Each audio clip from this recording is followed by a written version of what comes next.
All right, the next video you guys picked that I saw was the Cocomelon video from SunnyV2 called Cocomelon, the most evil channel on YouTube. I don't know, like, literally anything about Cocomelon other than that it's a TV show for kids. And I guess it's brain rot, that's all I know. But you guys wanted me to watch it, so here I go.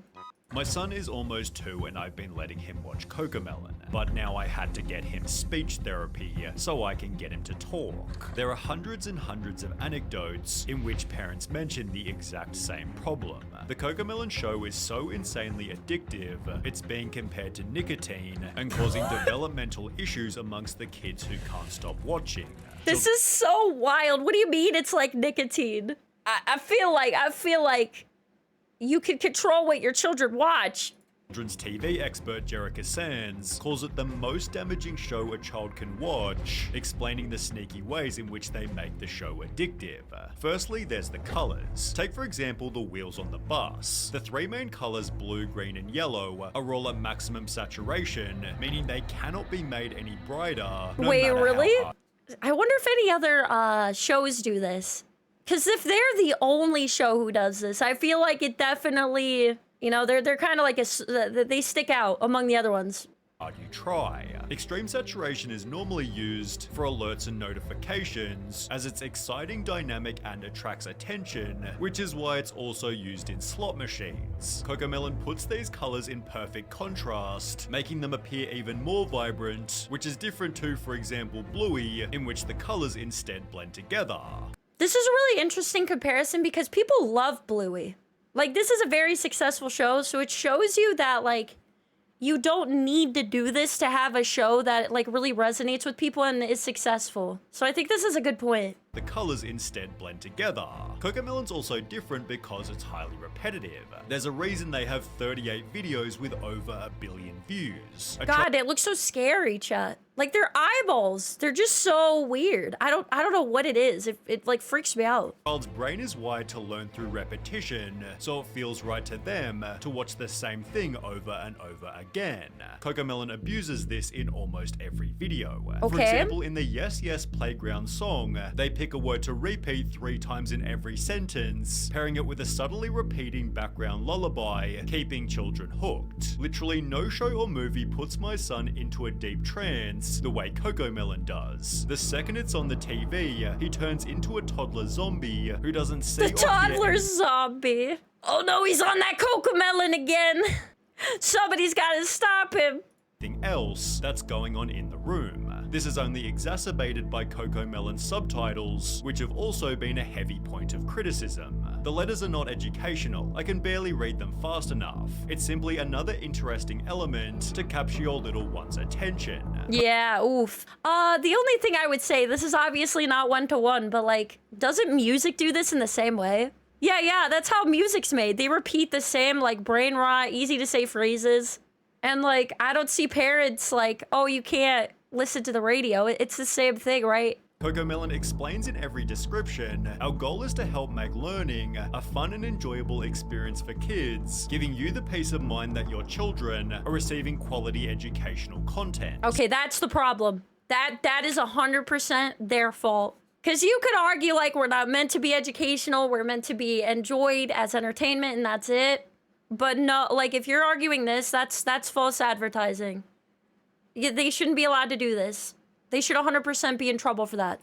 Giving you the peace of mind that your children are receiving quality educational content. But people have argued that they're teaching exactly what children shouldn't do. For example, in the No No Bedtime song, the baby refuses to brush his teeth, have a bath, put on pajamas, or get in bed. The education— Look at how scared— Guys, are these not scary to you? Is this a pillow? Is this a vegetable? I'm sorry. That's not the point. But what is he sleeping on? Is that he eventually agrees to do so, yet a TikTok user was critical, stating, like, look at this face. It's so creepy. I'd ask my son to do a simple task, he'd say no, no, no. Look at how big this toothbrush is. Like, think about the size of this toothbrush. It's half of her body. I'd say no, no, no as well, bro. This is a weapon. This isn't a toothbrush. God. He's sitting there watching Cocomelon, which taught him no, no, no, and to say no to me. Okay, then you notice that. And yeah, they should, you know, get in trouble for advertising themselves as educational content. But like, I feel like this takes one episode of a show to notice, sitting down with your kid, and you just don't allow them to watch it anymore. The end. Topic of education, Jerica Sands stated, Right? these people don't give a shit about our children. They care about money. That's it. Your child's cognitive development in direct exchange for their wealth, and there's pretty good evidence supporting this. A New York Times journalist visited Cocomelon's studio, discovering their #1 focus is keeping children hooked. Cocomelon's Yeah. If you put your kid in front of any show and don't pre-watch it, there's gonna be a chance that they watch something that you don't approve of or that is not good for them, right? We can't rely, like, yes, they should have to disclose they're not educational. Parents should filter what kind of content their kids engage with, yes. And Cocomelon should be in trouble for being misleading and saying they're educational when they're not. It's both. It's not either or, it's both. data and analytics team sifts constantly through YouTube numbers to determine exactly what resonates. And again, you guys don't have to listen to me, all right? I'm a cow VTuber on the internet. I don't have kids. But my parents knew exactly what I was watching. And both my parents, when I was really little, worked full time. Yeah, if they saw that, they would watch stuff with me. They would not let this fly. Maybe like one day, if they were tired, they would have let one episode slide. But if I said no, and they said, like, where did you get that from? And I said Cocomelon, they'd be watching Cocomelon immediately. They'd be like, hold up. Music be louder or softer? Should the bus be yellow or red? That's all I'm saying. Yellow is the answer, as they use a darker method to ensure that they're correct. Cocomelon has a dedicated distractor room, in which once a month children are brought here one at a time and shown a handful of episodes. Distractor room? What in the... Children are brought in there one at a time and shown a handful of episodes to figure out exactly which parts of the shows are engaging and which are tuned out. You know what this reminds me of? Do you guys know how they kind of do a similar, like, testing with, like, I think it's Pringles, but apparently they, like, test it to figure out the exact perfect amount of, like, saltiness and crunchiness? To figure out exactly which parts of the shows are engaging and which are tuned out. Next to the TV playing Cocomelon, there's a second screen which plays a continuous loop of banal real-world scenes. A guy pouring a cup of coffee. I just want to say that the worst part of this is that we freaking went and said, I don't remember when, but, you know, Tom and Jerry's too violent, but this is all right. Who decided that? I don't want to hear nothing about Tom and Jerry. If this is on the screen, you better bring Tom and Jerry back. Someone getting a haircut. I don't want to hear nothing. Each lasting about 20 seconds. Whenever a youngster looks away from the Moonbug show to glimpse the Distractotron, a note is jotted down. We can see what they're looking at and the exact moment when they got distracted. Yeah, Looney Tunes. I don't want to hear nothing about Looney Tunes, if this is okay. This would be what I would be mad about. I'd be mad about the people that make these moral guidelines of what your kid's allowed to watch, and they let this fly. Or maybe they don't. Is this only on YouTube? Hold up. Maybe I'm wrong. They might have different guidelines. Therefore, education clearly isn't the primary goal. Keeping kids' attention is, and this is proven by Cocomelon's Look at this son of a... There's not a light behind those eyes. most addictive element, rapid camera cutting. It's crazy how many times the frame changes on Cocomelon. It's the same type of addicting behavior that we experience on a TikTok binge. It's the quick change of frame that releases that dopamine and makes the videos addicting to watch. Count the seconds between a change of frame. Wait, what? The frame changing? So is it like really snapping? Like, does it just like move from one point of view to another really quickly? They're cutaways? Oh God. I feel like I'd get nauseous, man. And makes the videos addicting to watch. Count the seconds between a change of frame. Also, okay, maybe this is a hot take, but I don't really care. I would love to know these people complaining about Cocomelon, how many of them let their kids just scroll through TikTok. I want to know what other things they just let their child consume. All right, I'm just saying, it would tell me if I need to take their opinion seriously. Well, TikToker the Circus Brain did exactly this. He firstly counts the changes on My Little Pony, concluding there's about 6 seconds between each cut. He then compares it to Cocomelon. Oh, interesting. See, I think this is good, by the way, though, that people are comparing this and sharing this. This is the one good thing about social media, right? Imagine if this happened in another time period.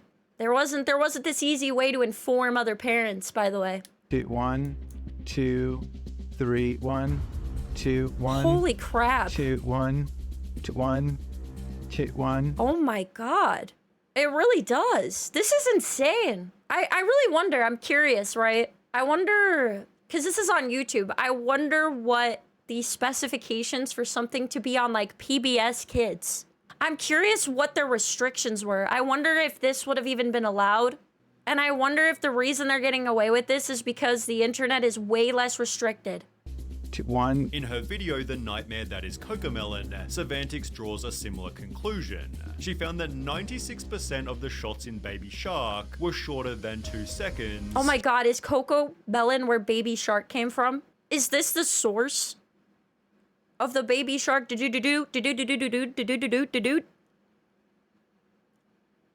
Oh, yeah, I can really see the problem here. She then compares 4 different animated shows, again finding Cocomelon has the shortest. As an adult, that song is hard to get out of my head, alright? The longest shot on a Cocomelon video was 6 seconds. The longest shot on Arcane was 8 seconds. Interesting. The longest shot on Bluey was 27 seconds. And the longest shot on Encanto was 18 seconds. Wow. Alright, the one good thing about this, like I said, is the fact that they've got this all down and shared this. I'm not saying this will happen. This is probably wishful thinking.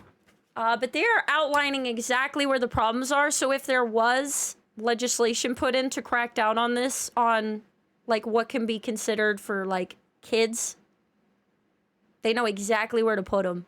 Which, when combined with every other element, creates some terrifying statistics. Dr. Kristen Summer explained that when showing an infant normal video content, they'll focus on the screen just 11% of the time. However, when the video is instead switched to Dang, I wonder what it looks like if it... What is this percentage change to if you have ADHD? That's such a low percentage, man. Bro, me with ADHD, maybe you were lucky to get me to look at the screen 5% of the time before I was like, whoa, look at that.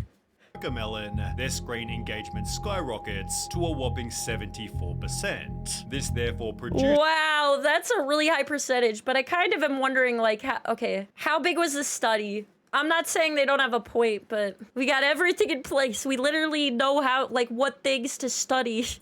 A whopping 74%. This therefore produces stories such as this. I used to volunteer for a preschool and they had song time. A Cocomelon video came on and all of the tots stopped what they were doing, put down their cheese crackers. I'm just imagining everyone, la la la la la, and then just like baby, and then everyone just crackers dropped. Cocomelon.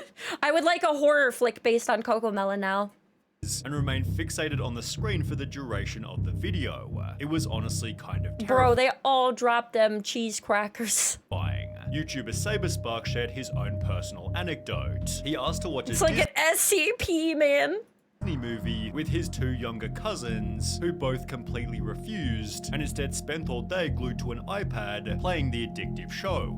Spent all day. My parents would never just give me, like, unrestricted access to any TV show. Even if it was educational, alright?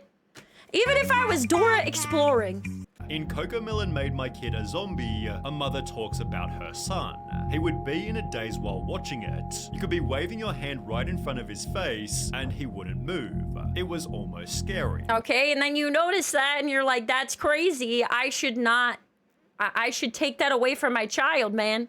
This was also discovered by Sarah Mills 98, who explained when the Cocomelon addiction...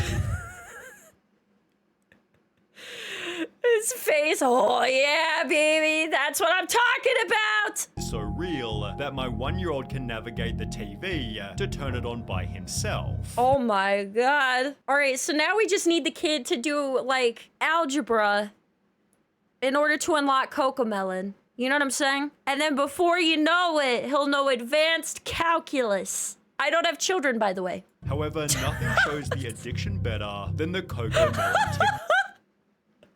Oh man, look at him go! However, nothing shows the addiction better than the Cocomelon. Bro, look, he could be a professional athlete. We just gotta keep pulling this back. Bro, we could get this kid doing cardio, all right? Just put him on the treadmill while he's running. Cocomelon TikTok trend. Parents will play the show. Bro, he's gonna learn to drive with his, like, little kid, like, plastic car in no time.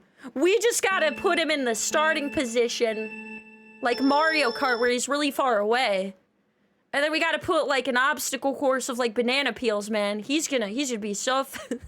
I'm sorry. Intro loudly and video their kids sprinting toward the television, where you can witness their mood change instantly. I'm joking. The New York Times journalist found something similar. The kid in the distractor had shown up in the midst of a tantrum, which ended the second he heard the Cocomelon theme song. It was no surprise to Wheeler, the head of research. 99% of kids, he said, if they're having issues when they get here, once that Cocomelon song comes on, they're like, life is okay. All is good with the world. See, the one problem I have with this is, like, I do think it's problematic, right? I really do. I think it is the worst brain rot. I would not let my kid watch this if I had one, okay? But here's my other problem, right? Is, like, you could say this, some of these things, not all of them, but a lot of these things you could say about anything else your child really enjoys. Put on another song that your kid really likes, any song, while they're crying. I bet you it'll interrupt. Here, I'll give you an example. You know what? Hold on. Watch this. Watch this. Cheese on your baby face and see how they react. Joy. What is it? Hold on. You gotta see some of the ones where they cry. He stopped. If they're having issues when they get here, once that Cocomelon song comes on, they're like, life's okay. Like, they stop being sad, they stop crying. You can literally do this with a piece of cheese. I'm not saying this is a good idea, by the way. I'm not saying it's good to throw cheese at your kids, all right? But they're literally, like, anything can do this because kids are very easily distracted. Problem solved. That's good. Like, obviously Cocomelon's bad, okay? I'm not trying to say that you should let your kids watch Cocomelon or it's not problematic, but some of these things, it's like kind of downplaying just like anything that you do that interrupts a kid's focus or something they like, right? I get it, but I'm saying that some of this stuff is not only specific to Cocomelon and not everything is a reason, right? Like the reason that like you played the Cocomelon song and they stopped crying being like complete evidence that its addiction is a weak point. That's what I'm saying. Here, once that Cocomelon song comes on, they're like, life is okay. All is good with the world. Obviously, there's a reason for this. Cocomelon is so hyper-stimulating that it actually acts as a drug, and what happens when you take the drug away? Young children... What happens if you take a cookie away from your child? Are they not gonna cry? I'm a cry if you take my cookie away, all right? I'm a pitch a fit. Experiencing symptoms of addiction and withdrawal, obviously leaving them completely dysregulated. TikTok user ThePoff1 filmed what happens when you take the show away, explain- Bro, what kind of mom is this? God, bro. This is like mom, the worst mom of the year. So you just sat there with your iPhone and just like watched your kid screaming and crying, saying nothing for 15 minutes. Literally, you're the problem. You do the same thing. You're not parenting, you're on freaking TikTok. Explaining he'll be inconsolable for at least 10 to 15 mins after. I could be parenting my child, but instead, I'm taking away my kid's favorite TV show as they're watching it, making them cry, and filming it while I don't console my child or teach them better habits when they're, like, hardly able to form sentences. And I'm making TikTok videos complaining to other moms and asking them how I should parent better. Adding in the description. I wonder why. How could this happen? Obviously, if Cocomelon didn't exist, then this mom would be mom of the year. Cocomelon meltdown is legit. Once you have a taste of the cocoa, it's hard to Once they have a taste of the cocoa. The addiction, which this Reddit user had experienced even worse. My husband and I They're cocoed up, brother. been worried about our child. I can slowly see They heard Baby Shark once, and now you can't go back. They can only do now. how she'd throw violent tantrums at home and in church whenever she'd get bored and would want to watch the show. Her behavior changes the moment she watches the show, and she will not even eat her meals if she wouldn't watch it. After these tantrums end, She's cuckoo for Cocoa Puffs, but it's Cocomelon. can experience a general discomfort in the speed of everyday life. The more they watch the show, the more their Yeah, brain they're cuckoo for Cocomelons. begins to expect this intense level of stimulation. Basically, Cocomelon overstimulates their brains so much that everything else just seems slow and boring in comparison. However, the potential I mean, this is what happened with TikTok consequences get compared to like normal videos. much worse than this. As mentioned at the start, Not that it makes it more okay. Okay, I should clarify. These are children. You know, this is the one group of people you want to protect because they don't have the ability to think for themselves. Right. it was the cause of a child's speaking problems, with a notable reply reading, "Same thing happened with my daughter too. She's 4 but can't speak properly. She knows the words, but she does not like to frame the sentence or speech." This is 100% the parent's problem. You either need to take your child to a doctor and see if they have like developmental disorders, which can happen, like even if you're the best of parent, or you need to encourage them to talk more. Yeah, she can speak properly. Yeah, neither can you. I wonder where she got it from. She has been watching these Cocomelons or such other stuffs for 2 or 3 years. Or such other stuffs. Hope we're not too late. Over on Reddit, a speech-language pathologist explained, screen time in general is linked with speech delays for a variety of reasons, but Cocomelon is excessively bad. This is the perfect statement. This is what I mean. If you put your kid in front of a screen and don't parent them, they're gonna probably have speech delays, or it'll be a lot more likely than other kids. Cocomelon is excessively bad. That's why it's a problem. But it's not the only problem. Firstly, unlike other TV shows or movies, it doesn't have a story. It's just very short clips with poorly written songs. The kids aren't able to follow the plot, learn vocabulary, and see the resolution of a conflict, supported by infant specialist Meg Fora. And the problem with fast-paced TV programs is that we find that little one's language development is slower. On the Agents of Speech Yep. YouTube channel, this is again confirmed. The main problem with watching videos on the internet is that they don't know how to use the language that they learn. But he adds that 4 to Yep. 5 hours of screen time per day can make a toddler completely non-verbal. Yep. See, this is a real study, I bet. If you have your kid in front of an iPad watching anything for this amount of time, you may, be developmentally stunted in speaking. 4 to 5 hours is obviously a lot of time, but in Cocomelon Made My Kid a Zombie, researchers discovered that 5-year-olds who watch more than 2 hours of TV a day tended to have lower attention spans and were 7.7 times more likely to show symptoms of ADHD. Yep, there you go. And this isn't Cocomelon exclusive. This is just screen time. These screen times might be even lower for Cocomelon specifically, because as explained by Jerica Sands, not all screen time is created equal. Yep. And this is why, if you're a parent, you can't just stick your kid in front of the freaking iPad and expect that, A child who you gotta do your diligence. 30 minutes of Cocomelon and a child who just watched 30 minutes of Trash Truck will look like a very, very different child. Right. And this is where, you have to be responsible, right? Thankfully, here lies a simple solution. Sierra Renee explained my 2-year-old is speech delayed and addicted to Cocomelon. Switched to Miss Rachel 2 days ago, and he's already saying more words and hasn't had any tantrums. See, now if you want to take this as an example, look at how quickly they were able to fix it. Like, if this is true, it took 2 days. Kim.it shared an almost identical anecdote. My 8-month-old was obsessed with Cocomelon and having bad tantrums, so I cancelled Cocomelon and only let her watch Miss Rachel, and she said her first word within the first 3 days of watching. Bam. And you guys lost hope in humanity. She's speed running, look! Clearly, That's parents really are able to fast, simply positive change the results. channel, but not before leaving Cocomelon a massive amount of dislikes. They've therefore earned the title, the absurdly popular kid show parents hate, and Cocomelon Nice. And they deserve it.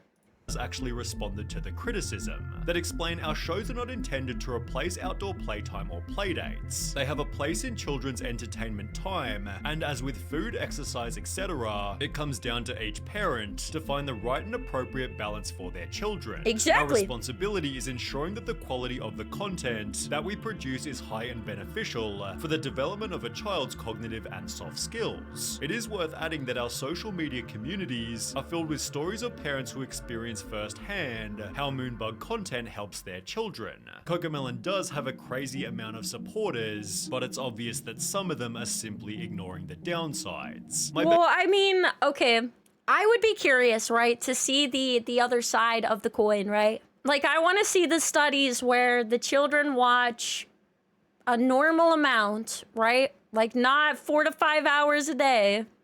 Like, I want to see I would want to see some studies of, like, kids with parents that are active, you know, and limit their screen time.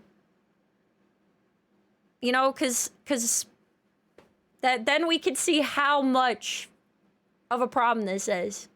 Baby learned the alphabet and numbers from Cocomelon. She may not speak a complete sentence, but she expresses her wants through phrases. But is it Cocomelon's responsibility to ensure that babies are talking? Well, no. It's not, but it is their responsibility to not sell false advertising and say that they're educational. Love blaming cartoons and games for raising children, and not the shitty parents that don't step in to stop them from watching so much. I'm telling, it's both. A lot of people are like, they gotta pick a side. It's either the parents' problem or the show's problem, and it's like, believe it or not, it can actually just be both. You know, 80% the parents' problem and 20% the show's problem.